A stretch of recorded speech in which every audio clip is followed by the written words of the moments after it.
Bienvenidos. En esta ocasión tenemos el placer de conversar con María Toribia Enríquez sobre la memoria histórica de San Juan de la Cruz. En nuestra primera pregunta, ¿quiénes fueron los primeros habitantes o familias de aquí de San Juan? Lino Cruz y Domingo Clavel. ¿Cómo se le dio el nombre de San Juan de la Cruz? Ellos creo que ellos fueron, sí, los señores estos que vivieron aquí. ¿Qué fiestas se hacían en ese tiempo? ¿Cómo eran esas fiestas? Era muy alegre, venía la banda, venían más negocios y celebraban a la Virgen de Candelaria. ¿Qué nos puede contar sobre un deslave que hubo aquí? Ay, eso fue tremendo, porque dice que en ese derrumbe que se fue, que de allá dependió, una orillita aquí dejó la iglesia nomás y unas dos casitas aquí. Y las personas no las encontraron, cayeron al río, porque fue muy demasiado fuerte el derrumbe. Sí, se derrumbó fuerte. Dice que ese derrumbe sí que calmó, el agua se calmó después que pasó el derrumbe. Ya quedó lloviendo así, como decimos nosotros, que bien finito pues. Llovía después del derrumbe. Sí, que mi papá vino a ver y ya cuando llegó ya asustado, dijo, se fue todo el San Juan, se fue, dijo, porque nosotros vivimos allá en Honduras, al otro lado. Y entonces dijo él, San Juan se fue, dijo. Le dice mi mamá, mintiendo viene, le dijo. No, dijo, más tarde, dijo, si hayan algunos muertos, dijo, se van a ir. No, le dijo, me encontraron enteritas de allí pedacitos. Y el río estaba ya más alta, el agua, que la forma de pasar el río. Y un olor a solo hacía algo podrido y ya no hacía ruido el río, solo un chiflidito. ¿Cómo hacían para transportarse de un lugar a otro en esa época? Sí, a pie, solo en bestia, sí. Sí. Llegamos, porque yo me iba de aquí como a las 5 de la mañana, llegaba como a la 1, caminando, a Dulce Nombre. Y después allí dormía, una tía, y otro día iba a comprar chalate. Me venía a dormir allí mismo en ella, otro día me venía. Yo pasaba 3 días que puras penas caminaba. Sí, era camino. Camino y pero. ¿Cómo era el comercio en esta zona? Dice que ya cuando hicieron carretera, sí, ya venía un camión a vender. Entonces sí, ya descansamos, porque ya venía a vender cositas de mercadería, de comer y todo eso. Ya, pues, todo lo que uno necesita. Sí, ya venían a vender también ya después que hicieron la calle. ¿Cómo era la vida cotidiana de esa época? ¿Cómo, por ejemplo, a qué hora se levantaban, cenaban, se acostaban? ¿Cómo hacían para poder vestirse? Temprano uno se acostaba y pasaba noche. Para levantarse, uno levantaba temprano. Las personas que iban al campo. Sí, hacían milpa. Ellos así que se desayunaban, se iban, ya bien de día, como no teníamos ni hora. Bueno. Y energía eléctrica tampoco, ¿verdad? Peor. Hacíamos candiles de gas y con eso lo alumbraban pues, y nos amanecíamos. Sí, la vida era amarga entonces, pero ya sé que y a jalar el agua también. Todo lo costaba mucho. ¿Cómo hacían con los servicios básicos como el agua, el alumbrado, la salud? Eso sí, así los tocaba esto. Se enfermaba uno, era lo duro que solo eran pastillitas y cositas vegetales de montes. Sí. No, es que fíjese que ya donde hicieron esa calle ya venían a vender. Tocaba comprar las telas ir a comprarlas y que se las hicieran, ¿no? ¿Qué recuerda o qué conoce sobre la guerra de Honduras y El Salvador? Sí, cuando esa guerra que hubo, nosotros nos daba miedo, porque como tan cerquita hay la frontera, dice que eso no es para ser Libia, es Honduras.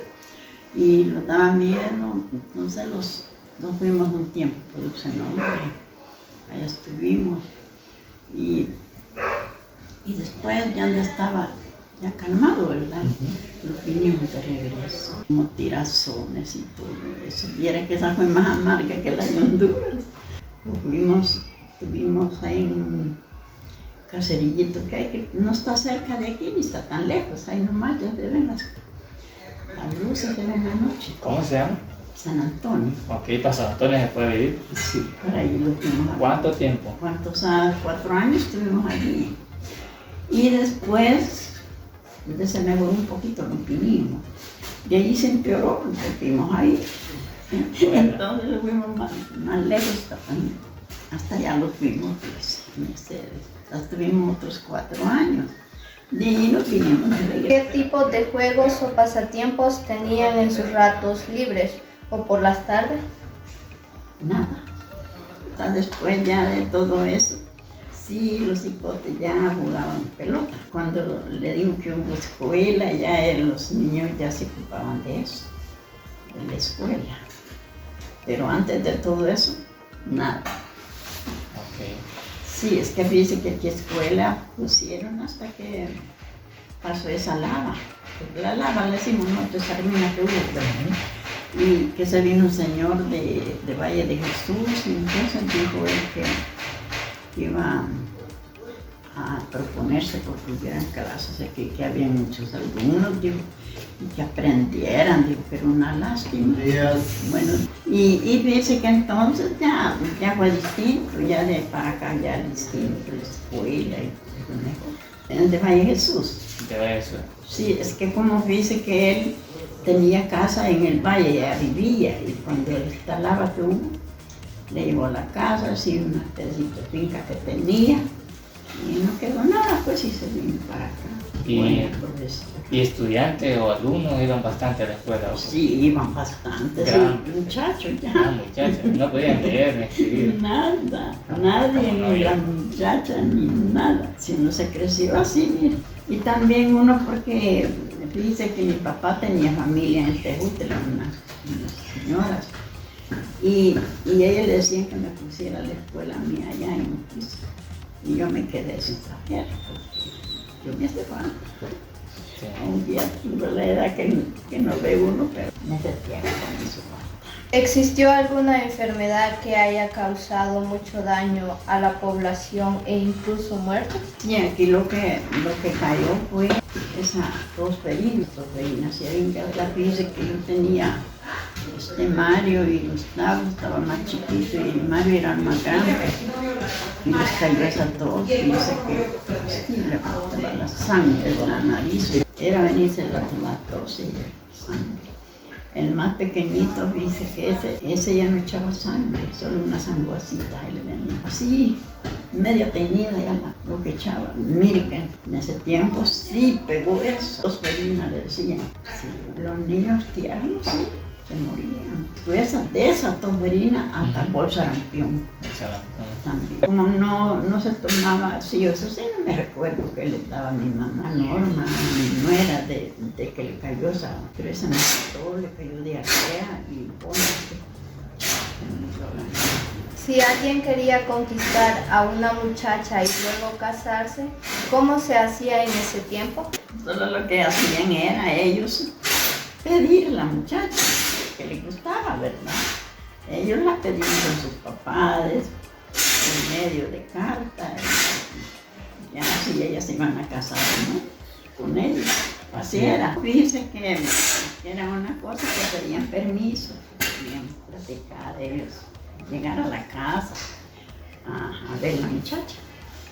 Así, sí, eso sí era pena, porque si sentían que quisieran ellos casarse o más de uno, pues, o no quisiera que no, decía, porque a mí me pasó así. mi papá, mira que ese muchacho a mí me gusta, que no sé qué. Yo mejor no le contestaba ni una palabra porque yo no me gustaba. Y yo mejor no le contestaba nada a mi papá. Así que me casé. En esta ocasión tenemos la dicha de entrevistar a José Humberto Mena, al cual le haremos unas preguntas sobre la reseña histórica de San Juan. ¿Tiene alguna información sobre don Lino Cruz? Él fue el que dejó esas campanas y todo lo que se puso ahí en la iglesia. ¿Qué actividades religiosas se hacían en esa época? Decía ser religioso, bueno, que el tiempo lo permitía, porque como eran lugares que al año venía el sacerdote. Pero siempre abrían la iglesia y iban a rezar uno, de lo que yo me acuerdo. Y los mayordomos eran mi abuelita, nieta de mi abuelito Lino. Y ella era la mayordoma de San Antonio. Y la niña Toribia Reyes era la mayordoma de la Virgen, las dos ellas. Faltadas ellas, quedaron ya aquí de las más jóvenes. Pero después de esas rentas mayores, fue mi abuelita, la mayordoma de San Antonio, y de la Virgen, la niña Toribia Reyes. ¿Cómo hacían para transportarse en esa época? En vez que iban a traer el sacerdote San Francisco En y vez. a dejarlo. En ese tiempo, a Dulce Nombre, afuera, Tejuta, ahí uno con bestia a traer los víveres que eran necesarios. Después, ya don Sebastián León, el dueño de esa casa ahí de la Toribia, puso tienda. Y así que fracasó la tienda, iba uno siempre a traer allá. Y así, pues que se iba a las 4 de la mañana, así que uno, para venir a las 6 de la tarde, con todas las robas en el hombro, porque no había carretera. ¿Qué alimentos se producían aquí? Maíz, frijol, arroz. ¿Qué recuerda o qué conoce sobre la guerra de Honduras y El Salvador? Un hondureño era jefe de la Fuerza Armada en Honduras y tenía hacienda en los bolsones. Y entonces, mató uno a un salvadoreño. Y entonces el gobierno de allá le pedía al preso que estaba aquí.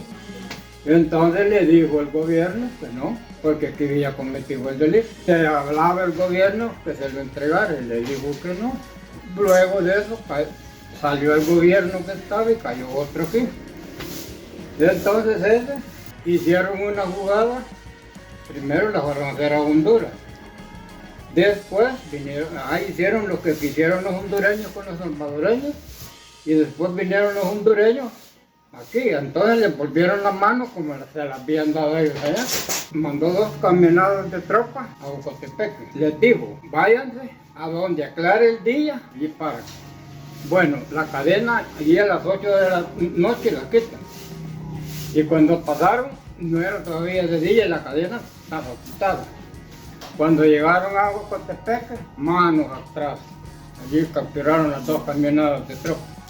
Le dijo el gobierno de Honduras que si no le entregaba, que tenía aquí, que no le entregaba las 2 camionadas de tropa. Entonces se las entregó. Y los mandaron y entregaron la tropa. ¿Y cómo se vivió la guerra civil en esta zona? No, hombre, sí. Porque yo aquí viví las 2 guerras, la de Honduras con El Salvador y la de aquí. Pero pues eso, una vez me dicen una guerrillera, y es tiempo de un date que se organicen, y luego de veras. Pero yo no aguanto con ese fusil, pero sus hijos sí. Es la esperanza que me den de comer cuando yo ya no pueda. Y de ahí, discúlpenme lo que le voy a hablar, sí, puede hablarme. Usted anda en la guerrilla y sus hermanos tal vez andan en la Fuerza Armada, ¿qué harían cuando se veran? Nos matamos porque somos enemigos. Ajá, de veras. Sí, bueno, Hugo con Zamora, Chafí, otros altos dirigentes de la guerrilla, miren otros países con parte de la misma botella. Es verdad. Pues bueno, de allí les digo yo. Y otra, sin el permiso de Dios ese fusil no le da juego, no hombre, es que Dios no hay, Dios son los jefes, las armas y el dinero. Bueno, como en mes tuvieron un operativo en el Cerro de la Laguna y la mataron y no la salvó el Dios de la. Después, miren, llegaron 60 soldados a la Quebrada Blanca. Entonces allá vivía yo. Y me dicen, rodearon la casa, y me dicen, teniente, ¿por qué vos no te has ido de crimen? Y vuelvo a decir, teniente, la guerra está en todo el país. Aquí puedo ser buena gente porque me conocen y en otro lugar no. Y aquí tengo la casita para vivir, tengo mis paquitas, tengo arroz, tengo maicito, tengo frijolitos. Entonces me dijo, y una casa como esta, me cuenta ya que la compras por regalarme. Tal vez en unos 150,000 pesos, en verdad. Y pásame esos perecos ahí, pásame.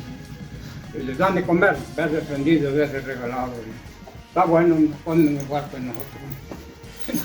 Pero mire, en esos casos, que no le vayan a temblar los pantalones y también que se fije lo que va a hablar, y si no, uno mismo, para que le den el ¿Y qué tipos de juegos o pasatiempos tenían en sus ratos libres o por las tardes? Aquí en esos tiempos no había un juego, de ninguna clase, no, de ninguna clase, porque uno de 6 a 6 trabajaba, cenaba.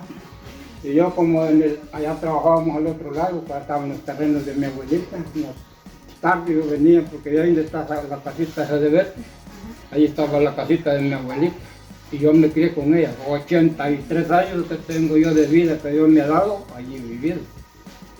Y si bien estaba abierta la iglesia, veníamos al Rosario y si estaba cerrada, pues no andaba uno ahí por los calles, no. Porque en esos tiempos no se veían los grupos aquí en la calle. Todo el mundo en su casita, como no había luz, para andar por ahí, solo con la foquita. ¿Puede contarnos alguna historia o leyenda que le hayan contado sus abuelos o abuelos? Ni de esas, yo lo único que tengo es la arma que me dejaron. Si quieren que se las diga, se las digo.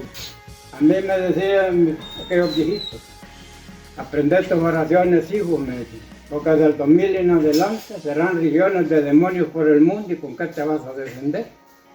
Las fieras a la casa van a llegar a devorarlos y con qué te vas a defender. Las pestilencias que vendrán, con qué te vas a defender. Y eso no estamos bien. Y entonces, pues, ellos a mí me enseñaron mis oraciones y esa es la arma que yo. ¿Tiene alguna enfermedad que haya causado mucho daño? Pues bueno, ya yo de esas pestes no me acuerdo, no estaba, ¿no? Porque aquí decían los viejitos que de una peste que hubo, que como los ríos hondos ni podían ir a enterrarlos, algunos ahí en los arados ahí de don Mario, ahí enterraron y en ese llano ahí donde vive ahí los enterraban una peste de viruela que dice que cuando venían de enterrar uno ya estaban otros muertos. ¿Algún fenómeno natural que recuerde usted como inundaciones o eclipses? Aquí solamente con ese derrumbe que contaba mi mamá, mi mamá de 15 años estaba. Entonces ellos estaban allá en La Pega, porque como ella en el invierno nos íbamos allá. Y ya iba a llegar la quebrada, decía mi mamá, allá a Las Vegas, porque el río no le daba lugar a una quebrada que hay allí. Entonces dice que cuando vieron un borbollón de humo, tras que se vio el borbollón, dice, se vio la lava que cayó al río. Y entonces, en destapó el río, el derrumbo agarró salida a la quebrada allá. No, porque ellas se iban a ir para otras casas que habían más arriba, pero ya no se fueron porque así que vieron que rebajó la quebrada, se quedaron. Pero ya cuando aclaró, ya había caído el cerro ese al río. Y entonces, en ese medio que cayó el derrumbo, traía las campanas de allá de San Fernando, porque la iglesia se las trajo. Y allí quedó aterrada una campana que la halló el finado Agustín, pues, el papá de esta carne. Ese la halló ahí la campana y ya la llevaron para allá, para San Fernando, la alcaldía preso, allá con los años. Y entonces, y ya decían que habían muerto 13 personas y de esas 13 solo hallaron 2. Los otros quedarían aterrados o cayeron al río.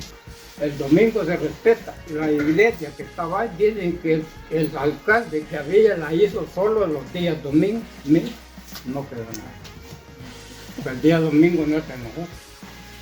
y el prior para las cosas de Dios. Es que este puente lo hicieron ya después de la guerra con Honduras y El Salvador. O Sí, después fue que hicieron el puente, porque aquí no había puente, aquí la tropa que vino a pie vino, hacia San Fernando. Pero aquí no le entraron tropas para allá, no. Ellos solo estuvieron a esa guarnición, después fue pasando la guerra, entonces fue que hicieron el puente. No porque vino, sí. Y ahí hicieron con bestia, y el que no tenía bestia, los mitos de nosotros. Yo de Quebrada Blanca salí a las 4 de la mañana, a las 5 o 6 de la tarde estaba ahí con mis 2 arrobas en el lomo.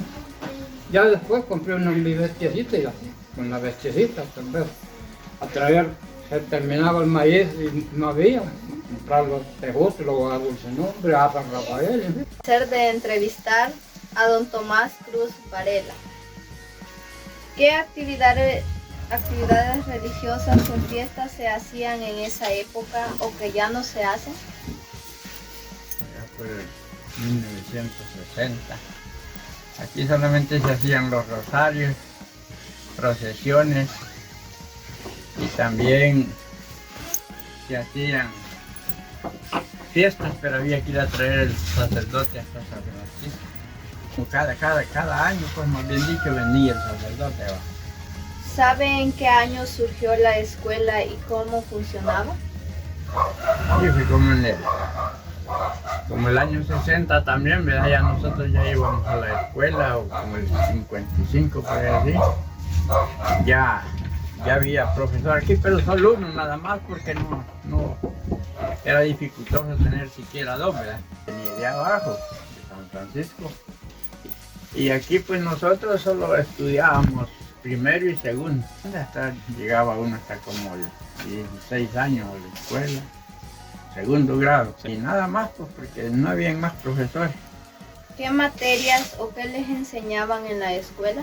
Pues nos enseñaban a escribir, en matemáticas, a sumar, restar, multiplicar. Y también nos enseñaban a hacer cebaderas y también a las muchachas les enseñaban a bordar. ¿Qué alimentos se producían aquí? Pues aquí se producía leche en abundancia, queso, huevos. Casi solamente como 2 personas no tenían vacas, de ahí todos teníamos vacas, más bien dicho, porque nosotros siempre manejábamos 2, 3 vacas. Y así compramos un terreno con esas vaquitas que cuando tenemos un terreno ahorita que son como unas 30 manzanas. Si alguien quería conquistar una muchacha y luego casarse, ¿cómo se hacía en ese tiempo? Pues en ese tiempo no es como hoy en este tiempo, ¿verdad? Que con el teléfono. Personalmente, que tenía que enfrentarse con los suegros, ¿verdad? Decirles que le gustaba a la muchacha. Y frente a frente, pues. Y si había la oportunidad de casarse, no le daban a la muchacha durante no tuviera casa. Si la pedía con intenciones de casarse, pues esa era la condición que le ponían. Se la damos, pero tiene que tener su casa para que cuando se case la lleve a casa. Y la gente se dedicaba a trabajar, ¿verdad? No a andar vagando. ¿Cómo era la vida cotidiana de esa época? Como por ejemplo, ¿a qué horas se levantaban, cenaban, se acostaban? ¿Cómo hacían para poder vestirse? Pues siempre uno se levantaba a las 5 de la mañana o más luego, si es posible, al trabajo. Y venía del trabajo como a las 6 de la tarde, anocheciendo, pues más bien dicho, venía. Y para vestirse, pues se vestía pobremente, ¿verdad? Porque no había ropa como hoy. La mayoría de la gente que trabajaba solo con camisitas de manta, le decían, ¿verdad? Y pantalones de manta, pues con eso había pobreza, ¿no? Pues sí, pobreza en dinero, ¿verdad? O en ropa. No como hoy, que hoy hay dinero y hay ropa bastante. Pues no se ponía zapatos uno. Así Chuña andaba hasta una edad de 18 años, hasta que los podía comprar uno. A los principios que ni habían calzado aquí en estas zonas, había un señor que los hacía, que era tío mío, hacía los zapatos, algo feitos, pero curtía el cuero con... ¿Cómo hacían con los servicios básicos como el agua, el alumbrado, la salud? Pues el agua la jalábamos del río, ¿verdad? Desde el río la jalábamos, no había ni mangueras ni agua potable. ¿Y alumbrarse?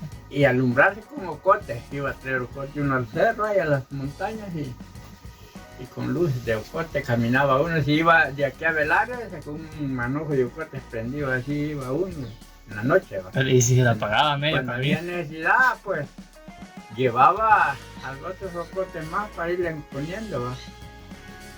Así se caminaba. Después de allá habían candiles, después empezaron a salir las lámparas Coleman, que les decían, ¿va? Ajá, es correcto. Con eso se alumbraba uno y había una necesidad, la prestaba. ¿Cuánto costó? Valía $9.95, eran 10 días de trabajo. Y pues, si alguien se enfermaba, Pues había que llevarlo en hamaca al pueblo, allá allí por Dulce Nombre había en carro, ¿va? Había que llevarlo hasta por ahí en hamaca, ahí se lo llevaban. De todo. ¿Y alguna historia que le hayan contado su papá que nos quiera compartir, don Tomás? Algo que le hayan contado y ustedes recuerden. Cuando, por lo menos cuando se vino ese derrumbe, Ajá. dice que se murieron como 13 personas aquí que se llevó el derrumbe. Y el río estaba hondísimo, dice que para comunicarse de un lado al otro hacían un papel y lo envolvían en una piedra y algo que fuera fuerte para tirar la piedra lo aventaba al otro lado para darse cuenta cómo estaba la familia, porque no se podía pasar el río. Y eso se vino en tiempo de invierno. ¿O cómo? Fue de invierno, fue como el 35 o el 32, dice, el 1932, podría decir. Bueno, Ese vino ese derrumbe y aquel otro que estábamos acá de San Fernando y el de Avelares.